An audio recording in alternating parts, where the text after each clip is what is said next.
வணக்கம். ஹலோ நண்பர்களே.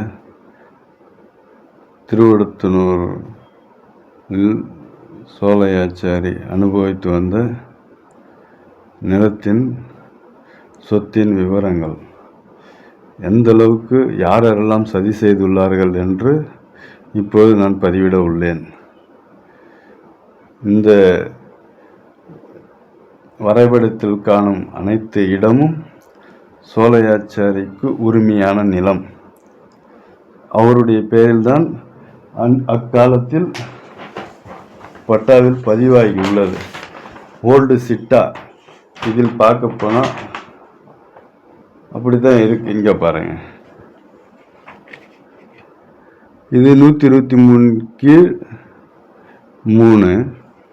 அப்படியே வரிசையாக வந்தீங்கன்னா 6, 123 கீழ் 6. இது வந்து ஓல்டு சிட்டா.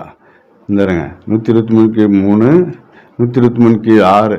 இந்த 6 யாருன்னு பார்த்தீங்கன்னாக்கா, இப்போ இஸ்மாலாம் வீடு, ஈஸ்பான் வீடு, ஈஸ்பான் பயிர் வச்சுக்கிட்டு இருக்கிற இடம் மொத்தமும் இதுக்குள்ளே அடங்கும். அதாவது வந்து குறிப்பாக பார்க்க போனாங்கன்னா, இது இஸ்மாலாம் வீடு, இது ஈஸ்பான் வீடு. இது எல்லாமே பார்க்க போனீங்கன்னா 123 கீழ் 6.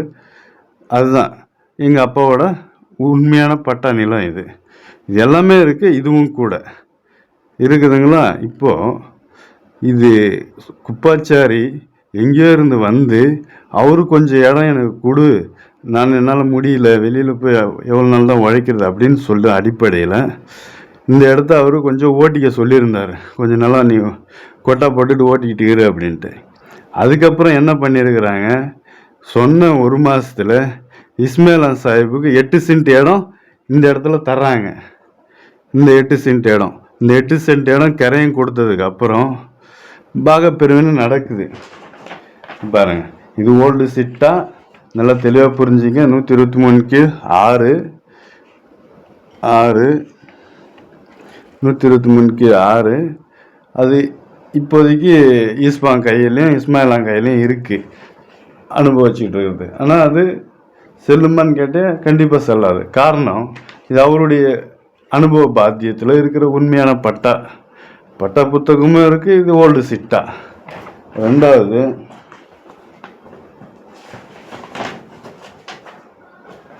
அந்த 8 சென்ட் எழுதி கொடுக்குறாரு பார்த்தீங்களா, அது பொய் பத்திரம். ஏன்னா சோலையாச்சாரி பேரில் இருக்கிறது குப்பாச்சாரியிலையும் எழுத முடியாது.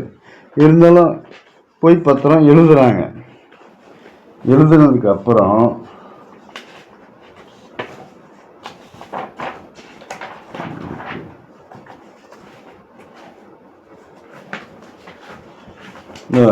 பாகப்பிரிவினை செய்கிறாங்க. பாகப்பிரிவினை செய்யும்போது சோலையாச்சாரி குப்புசாமி ஆச்சாரி 2 பேரும் சேர்ந்து, அனந்தம்பிங்க தான், 2 பேரும் சேர்ந்து பாகப்பிரிவினை செய்கிறாங்க. செய்யும்போது அது என்ன பண்ணுறாங்க அப்படின்னா, அந்த புளியமரம் வேணும் பார்த்தீங்களா, புளியமரம் வேணும் பொறுக்கணுன்றதுனாலே அந்த நம்பர், சர்வே நம்பர் வந்து 123 கீழ் 7. இது உண்மையான பாகப்பத்திரத்தோட உண்மை நகல். இந்த இருக்கு பாருங்க, உண்மை நகல். 123 கீழ் 7, 1 ஏக்கர் 57 சென்ட்டில் எவ்வளோ குப்பாச்சாரிக்கு போகுது? 1 ஏக்கர் 52 சென்ட் போகுது. மீதம் 5 சென்ட் இருக்குது. அது யாருக்கு போகுதுன்னா பி ஷெட்யூல் சோலையாச்சாரி. 123 கீழ் 7, 1 ஏக்கர் 57 5 சென்ட். இதில் ஜக்பந்தி எல்லை வரையற யாருக்குமே கிடையாது. இதுதான் பாருங்க, ஒரு கணக்கு போட்ட மாதிரி ஒரு கணக்கு தான் போட்டு, யாருக்குமே எந்த சர்வே நம்பருக்கும் ஜக்பந்தியே கிடையாது. குப்பாச்சாரிக்கும் கிடையாது, சோலையாச்சாரிக்கும் கிடையாது. இப்படி தான் அவங்க அனுபவிச்சுக்கிட்டு வந்தாங்க. 5 சென்ட் சோலையாச்சாரி எங்கே இருக்குது? புளியமரத்துக்கு கீழே, ரோடுக்கு வடக்க. இது உண்மை. இது எதிர்த்து அப்ஜெக்ஷன் பண்ணுறதுக்கு யாருக்கும் அதிகாரம் கிடையாது. ஏன்னா இது மூலம் தேர்ட் பார்ட்டி வாங்குறவன் அவனுடைய ஜக்பந்தி எங்கே இருக்கோ அது மூலமாக அவன் போகணும். அதுதான் உண்மை. எப்படி நான் உங்களுக்கு புரிய வைக்கிறது தெரியல. அதுக்கப்புறம் இந்த ரோடு இதில் தான் இருக்கு. இன்னொரு பத்திரம், ஒரு நிமிஷம். அது நான் இன்னொரு சீட்டில் எழுதி வச்சிருக்கிறேன் தெளிவா. அது பத்திரத்தில் இருக்கிற ஒரு உண்மை.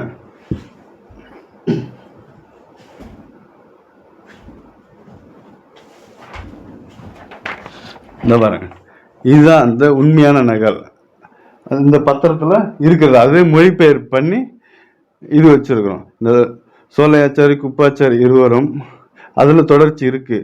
நாம் அண்ணன் தம்பிகள் அந்த மீதி தொடர்ச்சி அதில் இருக்கு.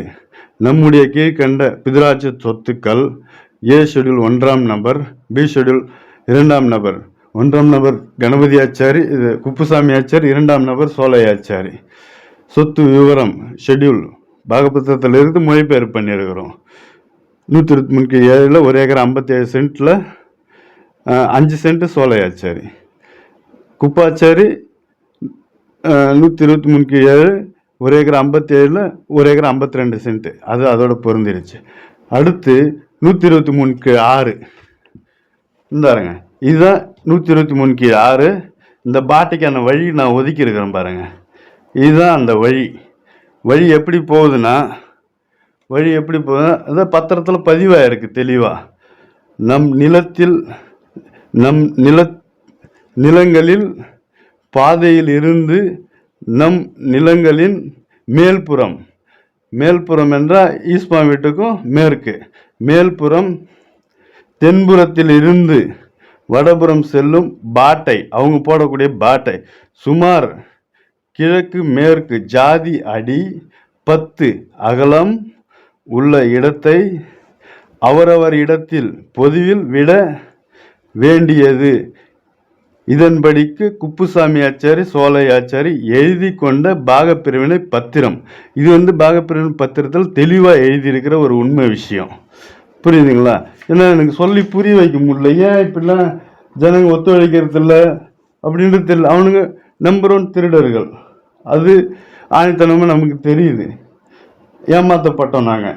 அது விஷயம் கோர்ட்டு ஜட்ஜ்மெண்ட் காப்பி இருக்குது, எல்லாமே இருக்குது. இப்போது அது என்னன்னு சொல்லிட்டேன் பார்த்தீங்களா?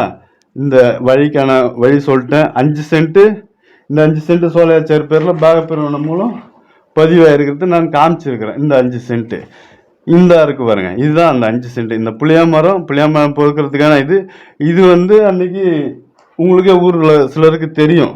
நாங்கள் அளவீடு செய்ய போகிற நேரத்தில் தகராறு பண்ணி இது இங்கே இல்லை உங்கள் இடம் அப்படி இப்படி சொல்லிட்டு ஏதோ அப்ஜெக்ஷன் பண்ணி அனுப்பிச்சார் இருந்தால். ஆனால் அதுக்கு அவங்க ரைட்ஸு கிடையாது. எங்களுக்கு நாங்கள் மைனாரிட்டின்றதுனால அவங்க மிரட்டுறாங்க. விஷயம் என்னன்னா அவங்களுக்கு அது ரைட்ஸ் கிடையாது. காரணம் நாங்கள் ஃபர்ஸ்ட் பார்ட்டி மூலம் இதுலேருந்து பாகப்பிரிவில் பிரிஞ்சது. இதுவும் கூட பார்த்தீங்கன்னா சிட்டாவில் ஓல்டு சிட்டாவில் குப்பாச்சாரிக்கு மட்டுமே போக கிடையாது. இந்த இடம் யார் யாருக்கு போகுதுன்னு பார்த்தீங்கன்னா 123/7 123/7 1 ஏக்கர் 57 சென்ட் சோலையாச்சாரி. இதுவும் சிட்டா அவர் பேரில் தான் இருக்குது. பார்த்தீங்க, அவருடைய பேரில் தான். அந்த இடம் கூட அவருடைய பேரில் தான் இருக்குது. ஆனால் அது மட்டும் பார்த்தீங்கன்னா சிட்டா இதில் அனுபவத்தில் 2 பேர் பேரில் வருது. 400 இந்த பாருங்க 123/7 7 நிலத்தில் 1 ஏக்கர் 57 சென்ட்டுக்கு என்னன்னா 2 பேரும் பாகம் இருக்கிற மாதிரி காமிச்சிருக்கிறாங்க. பொது சொத்து அப்படின்னு. நீங்கள் எது எப்படி போனாலும் அவருக்கு இல்லைன்னு சொல்கிறதுக்கு யாருக்கும் அதிகாரம் கிடையாது. சோலையாச்சாரிக்கு பாகம் இல்லைன்னு சொல்கிறதுக்கு அதிகாரம் கிடையாது. சட்டப்பூர்வமாக இருக்குது, ரெஜிஸ்டர் பூர்வமாக இருக்குது, கோர்ட்டு மூலமாக இருக்குது, எல்லாமே இருக்குது அதிகாரப்பூர்வமாக. இப்போ நீ என்ன பண்ணனா, அன்றைக்கி அப்ஜெக்ஷன் பண்ணது எதை வச்சு பண்ணனா, எல்லாம் வேற யார இல்லை, நீ எப்படி அங்கே இருக்குன்னு சொல்லலாம் அப்படி சொல்ல. இங்கே எதுலேயுமே எல்லா வேற இல்லை. நல்லா பார்த்துங்க, இது ஒரு கால்குலேஷன் மாதிரி தான் போட்டு ஒவ்வொருத்தரும் பிரிச்சுக்கிட்டாங்க. யாருக்குமே எல்லாம் வேற கிடையாது. 2வது விஷயம் என்னென்னா, நீ அன்றைக்கி அப்ஜெக்ஷன் பண்ண, அது மூலமாக நான் என்ன பண்ணேன், இவனுக்கு புரியல அப்படி சொல்லிட்டு நான் கோர்ட்டில் கேஸ் பதிவு செஞ்சேன். பதிவுக்கு ஒரு நாள் கூட வாய்தா அட்டன் பண்ண கிடையாது. லெட்டர் மேலே லெட்டர் போட்டோம், எதுக்குமே மதித்து நீ வர கிடையாது. அதை தொடர்ந்து இப்போ டிகிரி ஆகி இப்போ நமக்கு சாதகமாக தீர்ப்பு வந்திருக்கு. இந்த இடம் இந்த மெஷர்மெண்ட்டில் இங்கே தான் இவருக்கு வருன்றது அளவுக்கு கோர்ட்டில் தீர்ப்பு வந்திருக்கு. இது எந்த விதத்துலையும் மாற்ற முடியாது, மாற்றிக்கவும் மாட்டோம். நீ அப்ஜெக்ஷன் பண்ணால் உனக்கு இந்த இடம் வேண்டாம் அப்படின்னா விற்க விரும்புனா என்கிட்டே கொடுத்துடலாம் தாராளமாக, நாங்கள் அதை வாங்கிக்கிறோம். வீண் விதண்டாவதும் வேண்டாம். 2வது விஷயம், இந்த இடம் 123/6 இந்த 6A 6B பண்ணீங்க பார்த்தியா, இது உங்கள் இஷ்டத்துக்கு நீங்கள் பண்ணிட்டது. இது அதிகாரப்பூர்வமான ரெக்கார்டு கிடையாது. இதில் நான் கை வச்சா உங்களால் ஒன்றும் பண்ண முடியாது. காரணம் என்னன்னா ஒரு நிமிஷம், இதே பாகப்பிரிவினையில் என்ன பண்ணியிருக்கிறீங்க, இந்த வர 123 கீழாறு சோலையாச்சாரி பேரில் பட்டாவாக இருக்கிற இடம், பட்டா புத்தகம் இருக்குது, ஓல்டு சிட்டாக இருக்குது, அடங்கல் இருக்குது, எல்லாமே இருக்குது. எல்லாமே சோலையாச்சாரி பேரில் தான் இருக்குது. என்ன பண்ணியிருக்கிறேன், 123 கீழே 6ல் 1 ஏக்கரா 33ல் குப்புசாமி ஆச்சாரிக்கு ஷெட்யூல் குப்புசாமி ஆச்சாரிக்கு 75 சென்ட் மட்டும்தான் பிரியுது. இது பாருங்க, இது 75 சென்ட் மட்டும்தான் பிரியுது. மீதம் உள்ள 58 சென்ட்டு இங்கே சோலையாச்சாரி பி ஷெட்யூலுக்கு பதிவாக விடாமல் பண்ணிட்டீங்க. இது எனக்கு மேட்ரு கிடையாது. காரணம் என்னன்னா, அது அவருடைய பாத்தியத்துலேருந்து தான் பிரிஞ்சிருக்கு பாகப்பிரிவினர். காரணம் அதுதான், அவருடைய பாகத்தில் பிரிஞ்சிருக்குங்கிறப்போ அது வந்துட்டு அவர் பேரில் இருக்கணும் இன்னைக்கு வரலாம். புரியுதுங்களா? இதை யாராலையும் தடுக்கவும் முடியாது. காரணம் என்ன, இது அவருக்கு பாத்தியப்பட்ட உரிமை சொத்து. 75 சென்ட்டு தான் குப்பாச்சாரிக்கு போகுமே தவிர மொத்த சொத்தும் போகிறதுக்கு அரசாங்கத்திலையும் இடம் இல்லை, சட்டத்திலையும் இடம் இல்லை. சும்மா மிரட்டி அனுபவிச்சுக்கிட்டு இருக்கிறாங்க. எந்த நாளும் எப்போ வேணாலும் எடுக்கிறதுக்கு தயார். ஆனால் அவனுங்க பிரச்சனை பண்ணாமல் இருந்தால் ஏறக்குறை நாங்கள் விட்டுருவோம். எதனா அப்ஜெக்ஷன் பண்ணாக்கா இது மாதிரிலாம் நடக்கும். மேல்முறையீடு பண்ணுவோம், எல்லாம் பண்ணுவோம். எதுக்கு இந்த வேலை? நீ எது வாங்கினியோ, நீ எந்த இடத்தை வாங்கினியோ அதோட போக வேண்டியது தானே. நீ எங்களை மிரட்டுறதுக்கான வாய்ப்பு, ரைட்ஸ் கிடையாது. இது பார்த்தீங்களா, இந்த இடம் ஃபுல்லாகவே எங்கள் பேரில் தான் இருக்கிறது. இன்னொரு விஷயம் என்னன்னாக்கா, அன்றைக்கி நாங்கள் அழகு போகிற அன்றைக்கி ஜக்பந்தி சொன்னோம் இல்லையா, ஜக்பந்தி ஒரு நிமிஷம் இந்த பாருங்க, இது 65 சென்ட்டு. இங்கே பாருங்கள் தெளிவாக போட்டிருக்கிறாங்க. இதெல்லாம் இது நான் படிக்க தேவையில்ல, நீங்களே பார்த்து தெரிஞ்சுங்க. இதெல்லாம் என்ன எழுதியிருக்கிறாங்க கொஞ்சம் தெளிவாக. இதுதான் நடந்திருக்கிற நிலமை. நீ 65 சென்ட்டு இங்கேயும் ரெஜிஸ்டர் பண்ணக்கூடாது சொல்லி வேற எங்கேயும் போய் டுபாக்கூர் வேலை பண்ணி ரெஜிஸ்டர் பண்ணியிருக்கிற. இன்னும் செக்பந்தி கட்டியிருக்கிற 65 சென்ட்டுக்கு இந்தாருங்க, சோலையாச்சாரி பாக நிலத்திற்கு சோலையாச்சாரி பாக நிலத்திற்கு வடக்குன்னு போட்டிருக்கிற. நல்லா தெரிஞ்சுக்க, 123(7)A சோலையாச்சாரி பாக நிலத்திற்கு வடக்கு அப்படின்னு போட்டிருக்கிற. புரியுது இல்லையா? வடக்கு சோலையாச்சாரி பாக நிலத்திற்குன்னா அப்போ தெற்கு சோலையாச்சாரி பாகம் இருக்குது தானே. அதுக்கு அடுத்து தானே ஃபஸ்ட்டு புளியாமரம் வரும், புளியாமரத்துக்கு அடுத்து சோலையாச்சாரி பாகம், சோலையாச்சாரி பாகத்துக்கு அடுத்து தான் ஊம்பாகம் வரும். அப்படி தான் நீ ரெக்கார்டில் இருக்கிற கோர்ட்டு ஜட்ஜ்மெண்ட். அந்த காலத்தில் அப்பா நடத்தின கோர்ட் ஜட்ஜ்மெண்ட்டு, நீங்கள் நடத்தின கோர்ட் இஸ்மேலா மூலமாக நடத்தின கோர்ட் ஜட்ஜ்மெண்ட் எல்லாமே இது மூலமாக இது ஆவணமாக தான் இருக்குது. இதெல்லாம் மறந்துட்டு நீ இன்னைக்கு என்ன பித்தலாட்டம் பண்ணியிருக்கிறோம்னா, கோர்ட்டுக்கு ஒரு நாள் கூட வர தகுதி இல்லை உனக்கு. அதாவது இஸ்மேலா வாரிசு ஆளுக்கு ஒரு நாள் கூட கோர்ட்டுக்கு வர வாய்ப்பு இல்லையா, இல்லை வர்றதுக்கான ஆதாரம் இல்லை அப்படின்றதுனால அவங்க வரல. அதுக்கப்புறம் நீ என்ன பண்ணியிருக்கிறன்னா 14ஆம் தேதி இந்த மாதம் 7வது மாதம் 14ஆம் தேதி நீ என்ன பண்ணியிருக்கிறன்னா, ஒரு நிமிஷம், கோர்ட்டுக்கே வரத்துக்கு இது இல்லாத நீ இது எதுக்கு செய்யணும் இந்த வேலை? ஒரு நிமிஷம்,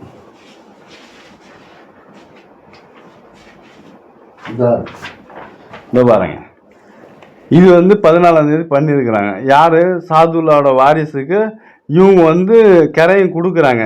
என்ன தகுதியில் கொடுக்குறாங்கன்னு எனக்கு ஒன்றும் தெரியல. இந்த பாருங்க, இப்படி கொடுக்குறாங்க. கொடுத்துட்டு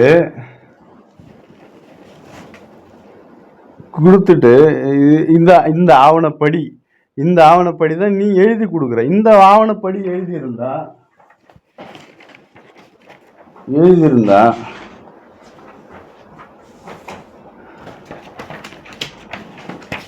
ஒரு நிமிஷம், இந்த ஆவணப்படி எழுதியிருந்தா அந்த ஆவணத்தோட நம்பர் இங்கே பாருங்க 839. புரியுதுங்களா? 839. இது என்ன கொடுத்துருக்கோம்? 1988 889. இந்த நம்பர் கூட தப்பாக போட்டிருக்கிறாங்க பாருங்க. இதோட நம்பர் இல்லை, இதுதான் கரெக்டான நம்பரு. இது தவறாக போட்டிருக்கிறாங்க. ஆனால் அது இருக்கட்டும். ஆனால் விஷயம் இதில் இருக்கிறது தான் அதில் இருக்குது. புரியுதுங்களா? ஒரு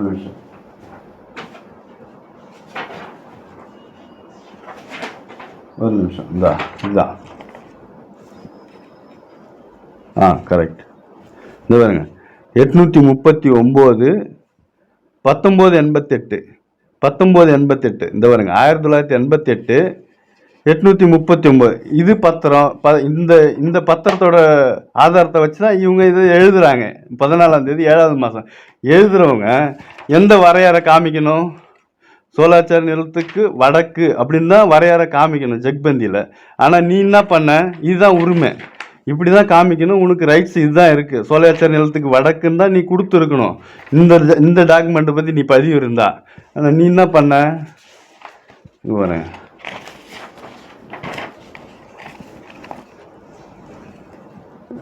கீழ்காணும் சொத்து. ஒரு நிமிஷம்.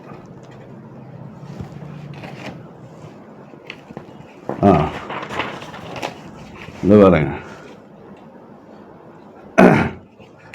அயன்புஞ்ச சர்வே 123 ஏக்கர் 1 ஏக்கர் 54 சென்ட் சப்டிவிஷனுக்கு அப்புறம் 54 மாறிச்சு. காரணம் எப்படின்னா அந்த கிணறுக்கு 3 சென்ட்டு அப்போ எழுதிட்டாங்க, பாகப்பிரிவினை பறந்த உடனே எழுதிட்டாங்க. அதனால 54 இருக்கு. ஏ ஷெட்யூல் சர்வே நம்பர் 7A 7Bயை உடைச்சிருக்கிறாங்க. இப்போ 1 ஏக்கர் 54 மாறி இருக்கு. 54 சென்ட் அயன் புஞ்சை சர்வே அயன் புஞ்சைன்னா 154 1 ஏக்கர் 54 சென்டில் அயன் இது ஏதோ எழுதியிருக்கு, புரியல காரணம். அதுக்கப்புறம் பாருங்க, நிலத்திற்கும் அன்வர் சாஹிபு நிலத்திற்கும் மேற்கு ரோடிற்கும் வடக்கு. இது ஃபோர்ஜரி. இந்த ரெக்கார்டு இப்படி பதிவு பண்ணுறதுக்கு அதிகாரமே கிடையாது. காரணம் என்னன்னா, அவங்க ஏற்கனவே சர்வேரை கூட்டு அளவீடு செய்யும்போது தகராறு பண்ணாங்க. அந்த தகராறு மேற்முறை இவங்களை சொல்லி புரிய வைக்க முடியாதுன்னு கோர்ட்டில் பதிவு பண்ண 2.5 வருஷம் கோர்ட் நடந்தது. ஒரு முறை கூட அப்ஜெக்ஷன் பண்ணல, எந்த ஒரு ரெஸ்பான்ஸும் இல்லை. அப்படிப்பட்ட ஆள் நீ இந்த மாதிரி ரோடுக்கு வடக்குன்னு நீ ஒருத்தனுக்கு எழுதி கொடுக்குற அப்படின்னா இது ஆம்பளை செய்கிற வேலையா? கரெக்டாக திங்க் பண்ணுங்க. இது ஆம்பளை வேலையா? உனக்கு ஜெனுவனா முறையாக வாதாட திறமை இல்லை, இது இப்படி செய்ய வேண்டிய ரைட்ஸ் என்ன இருக்குது? உனக்கு என்ன அதிகாரம் இருக்குது? இது தவறு, முழுக்க தவறு. அதுக்கப்புறம் அது மாமூலாக எது போடுறாங்களோ அது ஓகே. ஆனால் இந்த இடத்துல சோலையாச்சாரி பாக நிலத்திற்கு வடக்குன்னு தான் போடணுமே தவிர ரோடிற்கு வடக்க போடுறதுக்கு ரைட்ஸே கிடையாது. இது முழுக்க தவறான செயல், புரிஞ்சுக்கணும் தயவு செய்து. அதுக்கப்புறம் இப்போ பாருங்க, நான் இந்த இடத்த எப்போ வேணாலும் அப்ஜெக்ஷன் பண்ணுவேன், இந்த இருங்க, சரியா தெரியல.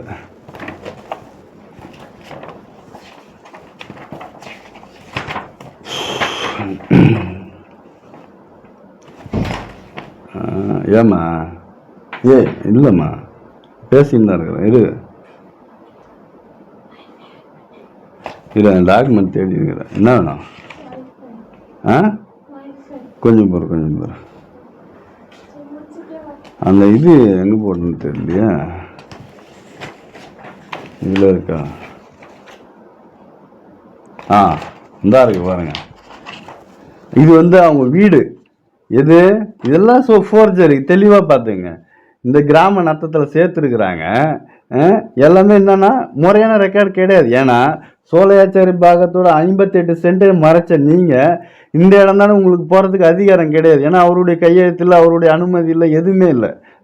123 6Bயா நத்தத்தில் உடச்சி இது 7 ஏர்சீல் அப்படின்னு போட்டிருக்கிறாங்க. இது ஏதோ ஒன்று இருக்கட்டும்னு வைங்களேன். இந்த இடம் இந்த 123 7B எதுன்னு பார்த்தீங்கன்னா இதுதாங்க. இந்த இடம் ஃபுல்லாகவே 7 எழுதி கொடுக்குறாங்க. இதெல்லாம் தகராறில் இருக்கக்கூடிய இடம். நான் அப்ஜெக்ஷன் பண்ணுறேன். நாளைக்கே அவங்க வீட்டை ஒரு போட்டு பூட்டினாலோ இல்லை ஜேசிபி எடுத்துன்னு இடித்தாலோ அப்ஜெக்ஷன் பண்ணுறதுக்கு அதிகாரம் கிடையாது. காரணம் என்னென்னா இது ஃபோர்ஜரி, முழுக்க தவறான பத்திரப்பதிவு. அதோடு மட்டும் இல்லாமல் எங்களை முழுக்க எங்கள் அப்பாவை அடித்தது, போலீஸ் ஸ்டேஷன்லாம் இழுத்துன்னு போனது, மற்றபடி எவ்வளோ அழைக்க வச்சாங்க, 15-20 வருஷம் கோர்ட்டு கேஸு. அது மட்டும் இல்லாமல் ஊர் மக்களே எப்படியெல்லாம் எங்களை அவமானப்படுத்தினாங்க, என்னெல்லாம் பண்ணாங்கன்னு சொல்கிற ஊரில் இருக்க சிலருக்கு தெரியும். கொஞ்சம் புரிஞ்சுங்க தயவு செய்து. இந்த இடத்த அவன் வந்து இது பண்ணுறான். அதே மாதிரி இந்த 5 சென்ட் இருக்குது பாருங்க, இந்த 5 சென்ட் இந்த 6ல் இருக்கு. அவன் என்ன பண்ணுறான்னா இந்த 5 சென்ட் இங்கே தான் இருக்குதுன்னு டுபாக்கூர் விடுறான். இது வேற இது வேற. இந்த 5 சென்ட் இங்கே வராது, ஏன்னா இதோட நம்பர் வேற, இதோட நம்பர் வேற. இது என்ன பண்ணியிருக்கிறாங்க, இது ராமதாஸ் குப்புசாமி ஆச்சாரிக்கு உங்களது 5 சென்ட் இங்கே இருக்குதுன்னு சொல்லிட்டு இதை தான் காமிக்கிறாங்க. இந்த இடத்த காமிக்கிறாங்க, இதில் உங்களுக்கு 5 சென்ட் இருக்குது. இது எப்படி அது சாத்தியம்? எங்களுக்கு பாகப்பிரிவினை ஆதி காலத்துலேருந்தே பிரிஞ்சு இருக்கும்போது நீ இங்கே பத்திரம் பண்ணிட்ட 5 சென்ட்டை, இந்த 5 சென்ட்டு இங்கே இருக்குன்னு நீ எப்படி சொல்லலாம்? இது எவ்வளோ பெரிய பித்தலாட்டம் பாருங்க. இங்கே வாங்கி வச்சிருக்க நீ. இந்த 6 எப்போ அளக்குறியோ அப்போ அளந்து எடுத்துகிட்டு போய் ஆல்ரெடி அனுபவிச்சுட்டு கூட இருக்கலாம் நீ. ஏன்னா நீ சும்மா தான் கட் பண்ணியிருக்கிற, ஒரே முறையை யாரும் வந்து அளக்க கிடையாது உன் இடத்த. புரியுதா இல்லையா? இப்படியெல்லாம் ஒரு தப்பு பண்ணிவிட்டு இன்னைக்கு வரலாம் நான் இந்த இடம் வாங்கும்போது எதனா பண்ணியிருக்கலாமே, போயிருக்கலாமே, அதெல்லாம் நீ சொல்லவே தேவையில்ல. இது எங்கள் பூர்வீகம், எங்களுக்கு அனுமதி இருக்கக்கூடிய இடம், எங்களுக்கு சட்டப்பூர்வமாக எல்லா அதிகாரமும் இருக்குது. நாங்கள் ஒன்றும் தேர்ட் பார்ட்டி கிடையாது, ஃபர்ஸ்ட் பார்ட்டி, பூர்வீக சொத்து. நாங்கள் இங்கே இருக்கிறோம். எங்களை அடுத்து நீ யார்கிட்ட கரையம் வாங்கினியோ அவங்கக்கிட்ட எந்த செக் பண்ணி எல்லை வரையறை போட்டியோ அதோட நீ போகணும். அதுதான் உன்னுடைய ரைட்ஸை தவிர எங்களை அட்ஜஸ்டன் பண்ணுறதுக்கு எந்த அதிகாரமும் கிடையாது. இது வந்து ஊரில் இருக்கிறவங்க எந்த விதத்தில் அனுமதிக்கிறீங்கன்னு எனக்கு தெரியல. நானும் மனுஷன், அவங்களும் மனுஷன், பொது மனுஷால இருக்கிறீங்க. சரிசமமாக தானே பேசணும், சொல்கிறதையும் புரிஞ்சுக்கணும் இல்லைங்களா? நான் தெளிவாக தானே சொல்கிறேன். இந்த பாருங்கள், ரெக்கார்டு இருக்குது, ரெக்கார்டுக்கான ஆதாரம் இருக்குது, எல்லாமே நான் கரெக்டாக தானே போட்டிருக்கிறேன். புரியுதுங்களா இல்லையா? இது யாருடைய இடம், யாருடைய அனுபவத்தில் இருக்குது, இது முழுக்க முழுக்க சோழாச்சாரோட பாகம். மொத்தமாக ரெக்கார்டு இருக்குது. இந்த பட்டா புஸ்தகம் காமிக்கிறேன் பாருங்க.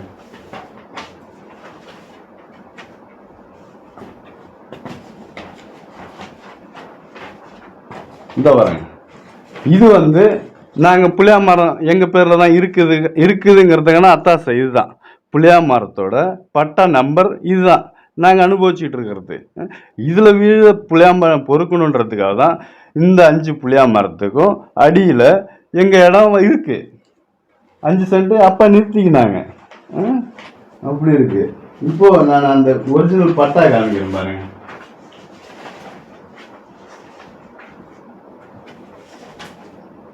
பட்டா இந்த புத்தகம்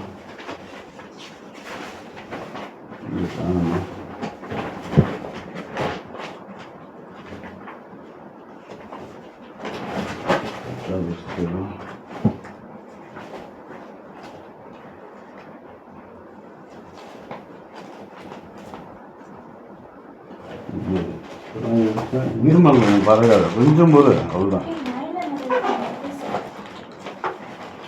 இது அந்த பட்டா புஸ்தகம் எங்கே வச்சுருந்தேன், இப்போதான் எடுத்தேன்.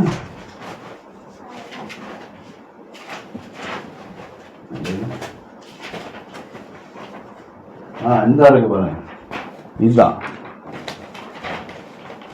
இது